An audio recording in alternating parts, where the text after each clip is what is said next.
Hello everyone, and thank you for tuning in to the December edition of my video newsletter. As 2015 draws to a close, I'd like to take this opportunity to recap some of the accomplishments of the Massachusetts State Senate this year, and talk about some of the priorities in the coming year. One of the things I am most proud of this year is spearheading the effort to increase the Earned Income Tax Credit, or the EITC, to help working families. We were able to pass a law that increases the EITC 50%. This change to law demonstrates the legislature's commitment to tackling income inequality and supporting a more fair economy. It rewards hard work over wealth, and it helps lift working families out of poverty. This policy change will improve the lives of almost 1 in 4 taxpayers in Fall River. In my district alone, 12,000 people will see a tax break, and across the state, 415,000 people will benefit. Another challenge this year was addressing the opiate crisis, and on Beacon Hill, we have implemented a strategy for treatment, prevention, and education.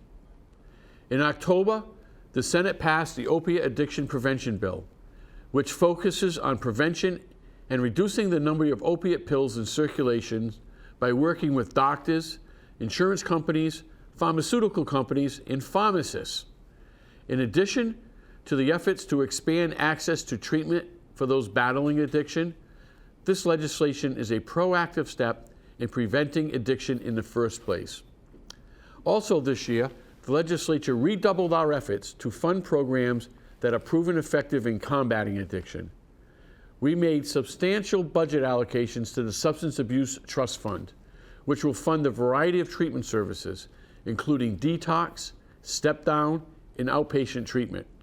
And we invested in more beds for post-detox treatment and stabilization. In addition, I was successful in my efforts to get a $1.25 million increase in funding for our local firefighters and police officers, the first responders who save lives and enhance public safety. Finally, in the FY16 budget, we created a new program that will allow cities and towns to buy Narcan, a life-saving overdose drug at discounted rate. The fight against addiction is ongoing, and we are making headway. This year, we also renewed our commitment to ensuring that Massachusetts students continue to have access to a first-rate education. Education is the key for a prosperous future for our students and for the Commonwealth, and we take that seriously from preschool through college and beyond. As such, we included $12 million in the FY16 budget to address the wait list for early childhood education services. And we increased the public higher education campus system funding to keep public colleges and universities affordable. We also passed legislation that allows the UMass system to manage its own in-state tuition collection, allowing for greater predictability and control of costs. We have also taken steps to assist those who are struggling to find work. In addition to funding programs that train and help clients find employment, we also launched an initiative to improve job prospects for the long-term unemployed and underemployed.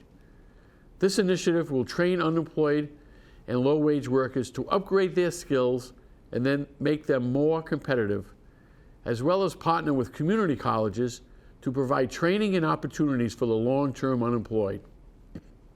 We are dedicated to ensuring that those who are struggling to find employment have the skills, training, and assistance to help them find and maintain a good job.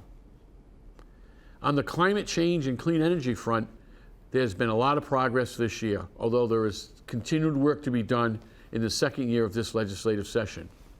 The Senate was able to pass net metering legislation this summer to help spur the growth of solar power in our state and expand the growth of green jobs.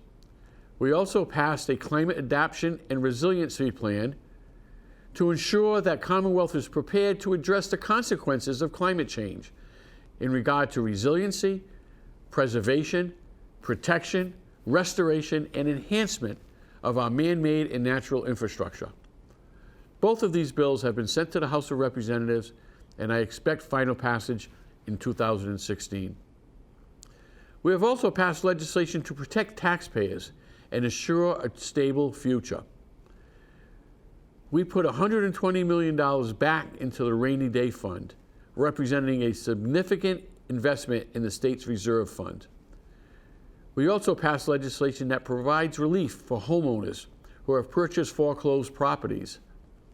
This title clearing bill protects those new buyers and allows for more security in the home buying process. Finally, we have made significant changes here in the State House to ensure transparency and accountability.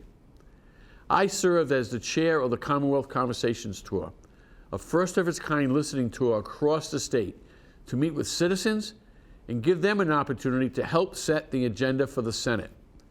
The tour was immensely successful and rewarding and helped us to hone in on the priorities of our constituents. We also launched certain updates to increase civic engagement through technology.